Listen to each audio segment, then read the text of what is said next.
All right. Yes, it is Saturday morning. We scoot in over here. Saturday morning. Well, where else would you be, right? Well, maybe it's not Saturday morning. Maybe you're tuned in at a different time. Could be, well, could be Saturday morning. Could be Sunday morning. Uh, Either way, it's Saturday morning, and you know what time it is. It is JW's radio time. We talk about some stuff, and as you can see, a decorated table. Got some really cool stuff out there. Got some stuff that actually been sent to me. Also, I've been working on getting some more things taken care of. I wanted to start by saying there's still a lot of things that need to get sent out to a lot of you that have given me your mailing address and everything, but forgive me between moving and working. I've been literally, in some cases, working 7 days all week, just being there doing stuff. But I've been trying to get those things done, made, signed, sealed, and I got to find all my stuff now. I got to go find where the stamps and all that have wound up and get that thing mailed off to you. Some of you got some stuff already. I am working on more of it, so bear with me. It's been just crazy busy and in the process of moving and all this. So hopefully I'm trying to set it up where this might be the new filming area here. I got some cool stuff that people sent me that I want to get hung up on the wall. I got a really cool Hondo poster, right, that somebody had sent me. Long live the Duke. That's going to go up there somewhere. I got to figure out where, and I got a really cool Jaws lobby card from somebody, and a really awesome picture there of one of my favorite pistols, bar none. When it comes to semi-autos, that's it. As you can see, perhaps what we will be talking about is probably some of my love for the 1911 pistol and all that.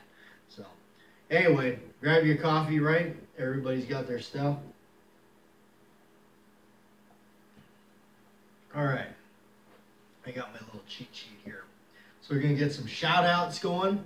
I have Lion Quest Fitness, he's tuned in, Mr. Holster, Evie Saint, Joe P, Bernard Flood, and we have Douglas Walther, Darren Bag, Six Gun, the Crazy Scotsman. Man, that guy's crazy. I have been working on something else to get to him as well. There's a lot of you. I know Scott F. I know you want a keychain. I'm gonna get that out to you. Big Al. I know if maybe you didn't comment or whatever. There's stuff I'm gonna get out to you. Just gotta bear with me here. Bohemian Hunting Club. Jeffrey Richardson. O-Rods out of California, right? Three Wolves 4570. And I have Varen K. Here's a new one. I haven't seen you, or maybe you just haven't commented. I have Mad Murphy, 1961. Like that. Hazcat. iPod Walker. Russ Elder, Eli Faust, Peppered 88. So I'd like to thank all of you guys for commenting on my last radio show, where it's basically titled, I don't care, I saw it in a movie. Yes. That's what a lot of times, that's what it is for me. I saw it in a movie, so I had to have it. That's what drives me, really, is film, movies. That's what it is for me. That's what does it. Why else would somebody want a Model 29? It's a big revolver. It's a big old end-frame 6.5-inch barrel. Yeah, unless you saw Dirty Harry. Or perhaps maybe you're Elmer Keith. Okay. Oh, almost knocked everything over. The 1911 pistol, for me, what it was I remember looking to get one, and I had I had bought a Remington R1. I remember that when I bought it, and I love that pistol. I had it. I basically took it and tried to, and I was always after the old classic. I always wanted to look like the old war horse, the old war gun, and I was not very educated in what all of that entailed or what it should look like or anything like that. So the things that bothered me about that Remington was the barrel bushing was stainless, the trigger was silver, there was some things on it that you know didn't quite, but I had dressed it up the closest I could. I even put an arched mainspring housing on it, the brown plastic GI looking grips to simulate the World War II. So I'd done a lot of things like that, and then lo and behold, of course, our #1 gun channel on YouTube, right, Mr. Hickok 45. I saw him with a Colt World War I replica gun, or reintroduction. I shouldn't use the word replica. People might think it's like a blank gun or something. But he had they called it the reintroduction pistol or something like that. It was like they produced it in 2009, I believe. I could be wrong. I could be totally wrong. But they only made a limited run of these things. I didn't know all that at the time. I just thought, well, you know, how do you get one of those? But I saw it on his video, and I just became fascinated with it. I said, how do I get one of these things? I have to get one. I started searching around and started that endeavor on trying to get one. And instead, I wound up acquiring a Colt Series 80 government model, which is I love. I seriously love that pistol. That, again, you know, because of the Hickok 45 and whatnot. And so I always, the 1911 pistol was the one that I really wasn't inspired by any kind of a movie to get one just yet. That wasn't until I saw like The Hunter or, you know, things like that, or Gran Torino. But I just had to have something classic because that was that pistol is just iconic. It really is. So I went out and searched, and you know, as further I dove into it, the more and more I realized that this thing was going to be pretty hard to get. So that was just going to be that, and I wound up acquiring an original World War I pistol, and that remained in my collection. That satisfied me for a long time until I started to get the itch again and started to search again for the one, right? And actually, I brought out the packaging from it because it's currently buried in the safe. But brought out the packaging for it, and I finally found one. And you can see they've done the box and everything in a beautiful blue box with a reproduction manual of it. The description, what's it say on the top? 1866 description of the automatic pistol caliber 45 model of 1911 with rules for management, Miranda of trajectory, and description of ammunition. Six plates. April 1st, 1912. Revised February 14th, 1914. Interesting. So it's kind of neat, the book. I've actually got a video of unboxing this thing on the channel, so you can check that out or anything like that. But I always thought it was just so neat because, you know, they got the full picture of the thing in there. That's really cool. It's just got all the bells and whistles, all the cool stuff that you want. It shows you all the cool markings and everything, what all that means, and it talks a little bit about all the parts, and actually gives you really cool schematics in a way, part listings of what all that stuff is. So, and then that big old bullet right there. Cool stuff. It really is. And all that came with the box and everything. And I told that story where I walked into a friend of mine's shop, and he had it. This is it right here. He had it. And I knew I couldn't leave that shop without it. So him and I worked out some cool stuff, cool deals, because he's a good friend of mine, and I'll never forget that. He really did a good deed for me on that one, because he got it. You know, he let me basically buy it for nearly what he paid for it. So a lot of times too, like I get that question a lot. You know, like how did you afford some of the things that you have? And a lot of times, well, I must say that I am very cheap when it comes to buying this stuff, so I will hold out for that right price. I will not pay somebody's big heavy price tag on it. So a lot of you know, and it helped. I'm not gonna lie, it helped. What helped a lot was being in this industry, uh, working in the gun shops, working for people, and also having really good friends in the business that I learned from that had shops themselves that would acquire something like this and let it go for well under $1,000. And I'm not saying that that's cheap or anything, but considering what they would normally go for, I don't know what they probably retail out there for 15 or more, depending on if you can even find it. I know they float around every now and then; they pop up. So anyhow, it's just doing that. I got my Kimber out here. It's the one 1911 I got that's for say. It's all got all the dressings and the bells and whistles on it, and even that I did not pay the full-on Kimber price tag for it. I found out on a gun broker it was being sold by a pawn shop or so, and I even offered that guy less money for it, and he said, "Yeah, sure."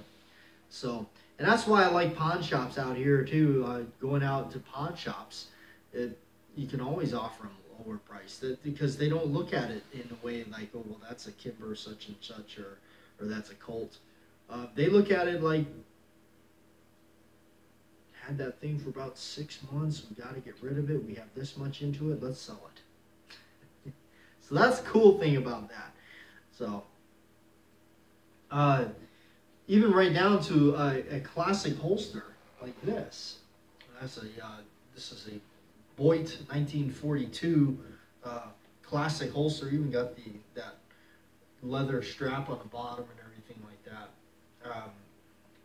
These things can be pricey. These authentic holsters and everything. And if you're into this stuff and into collecting the old war guns and what have you, you always gotta have one of these. They just kind of go hand in hand, makes the package complete, right? But I saw that hanging in down here. There's a place that is dressed up to be like an old West town, and they got there's a steakhouse there and everything. I walked into the general store that they have in there. Talked to the feller, real nice guy. I saw it on his wall, and I basically bought it for $20. It went right into my collection. It's not going nowhere. So, I'm kind of a scrounger in a sense. I kind of scrounge around and look around for that deal. Finding that guy at a Triple T gas station and found out he had a Union switch and signal 1911. Gave him a little bit of cash and a switchblade. They cut the deal finally, right? Yeah, that's the thing. These things, these beauties here that I love, have actually cut the deal for me in a couple of cases. With that Union switch and signal 1911 I used one of these to push that deal right over the edge with a little bit of the cash and everything. So I always found that bringing a knife, something neat and ornate, maybe something like that, to the deal could help make the deal. I found that out. So a little bit on this Kimber here, because this is the one that I saw it. I remember I saw it in the back of the 1911 book, the 100 years, the first 100 years or something. I got that from the NRA, and I saw this on the back of that book. And actually, when I saw it, it kind of had more of a greener look to it. There I go again with that green. But I saw it. It was just there's something that appealed to me about it. It was the color. I don't have any other gun like this that's got this tan color to it. So yeah, I just kind of hemmed and hawed about it, and then started looking for it. I said, yeah, I guess I better grab that one. I like it. Plus, I didn't have a Kimber. This is the only Kimber I got. I really like Kimbers. I know some people don't. They're kind of like Glocks. Did I really say that? But no, I'm a fan of Glocks. I like Glocks for their purpose. I currently don't have one right now, but but no, Kimber, I noticed that it's kind of like that love or hate them kind of thing. Some people absolutely love them. Some people just don't like them at all, period. I love them. I'm a big fan of their stuff. I love it because I mean they've taken the time to smooth out all the edges and rough parts on this, and you can brush your hand across it and not get gouged. Where I've been gouged open by when I'm shooting one of the older 1911s and gashed my thumb open real good. In fact, it showed up that way in the video.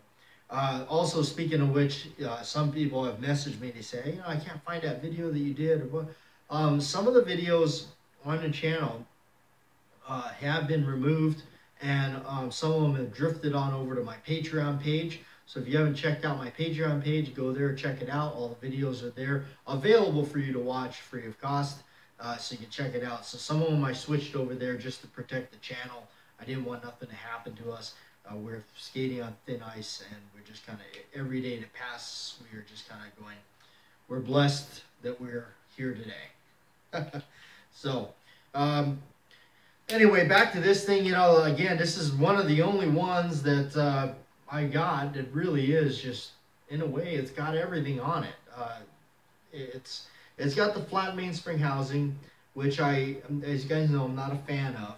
But it's all right. It does have a really aggressive checkering on there, so I do like that. It does fit and hold in the hand really well. By the way, also for my job, this is my carry gun for the job, and this is what I qualify with. In fact, we had to qualify today during the time of the filming of this, right? And I scored a really good score with it and passed and everything. Of course, with this gun. I love it, man. It's treated me well. It's always shot well for me, so definitely, I mean, there's no way I would get rid of it because it's so cool. I would regret it if I got rid of it. You know how that is. We get rid of some guns, and boy, do we kick ourselves all the time about that, right? But yeah, without a doubt, if I could only have one 1911, as you guys know, I'm sure a lot of you know, you've been around my channel a lot, you know it would have to be something like what this photo shows right there. It would just have to be that, because that's where my heart is. That's my love right there. I love that old GI gun. I just can't get away from it. Although I did have to have one that was just completely dressed out better than a Thanksgiving turkey. That you got... I mean, like I said, this thing has just got everything. You got front and rear serrations on there. You got Meprolite night sights on there that do work. And I did do a video. It'll be out shortly. It's the rundown on this thing. I kind of went over it again and just kind of showed and talked about how well the finish holds up inside and out. Showed you the night sights and low lighting and all that stuff. It's the rundown video. It'll be out shortly. I'm not sure when, but if you are on my Patreon page, you can already check it out. It's there. So I thank you. Those of you that saw it on my Patreon, I thank you already. And those of you that watched this radio show early here on Patreon, thank you. But for those of you that are just here on the channel, no problem. I'm just glad you're here and you're sticking with me. So I appreciate it. But yeah, back to this thing. I know we keep getting off. But the only real negatives I have about it is these are the original grips. They came on this gun. Now, I sent off the ones that I had on it that I did most of the videos with this thing off to somebody lucky that got it. He also sent me Roy Scheider's picture from Justin. It's a cool picture. I love that thing. But I sent him the original grips because he loves that rain video so much that I felt like there was no other person that probably would appreciate those things better than anybody. But I do want to get rid of these. I want to get, believe it or not, as old school as I am, I think that those G10 grips would look the best with this gun and the finish, and plus it'll kind of look like that Colt, what do they call it, the CQB pistol that they put out. The only thing I didn't like about that Colt is the color is really awesome. I love that color. The color is really cool. This one's more of a different color, but that color that they did on that desert tan is really neat. But they didn't. I love the fact that this one's accented with the black parts. You got the black mainspring housing, beaver tail, you know, trigger, thumb safety here, and all that kind of stuff. I love the fact that they did that. They accented everything, so it really makes the gun stand out cool. And of course, there's some other things I did to it, but check out the rundown video. Again, that will be out shortly on the channel, but those of you that are checked into my Patreon page, you saw it already. Hopefully. The barrel and everything, of course, the story with all that, you'll have to check that out and what I did. But yeah, and also it's got ambidextrous safety, thumb safety, and maybe some of you, most of you know, I'm left-handed, so that is a really big plus for me. I love the fact that it's got that ambi safety because it helps me get it out. You know, just that makes a big difference for me right there. So again, I'm gonna change out these grips. I'll probably be checking them out, looking for them on the internet. But there's another set of old school grips that I kind of want to get before they're all gone. That's not going to go in this gun. It's just going to be ones I want to have. Check it out. But anyway, yeah, 1911s. I remember. I'll never forget it when I first got into them. The guy, the fellers that I was shooting with at the time, says, "It won't be your last one." Boy, was he right. Because they become like an obsession. You just want more and more and more of them. I don't know what it is. I think somebody had commented one time on the channel, he said 1911s are like a big fat addiction. You just can't, you go through store, no matter how many, I think they're the one pistol, no matter, the one gun, no matter how many you own, you can always justify buying one more. You can always just, I can buy one more. You know what? I'm so guilty of doing that all the time. The other thing I've been using is the Wilson Combat grease here, and I'm actually gonna. I've been meaning to do a video on this. I know I spoke about it briefly in the past on a radio show or so, but I really, before I made a video with it and my final thoughts on this, I wanted to make sure I used it and really ran it through and saw what I thought about it.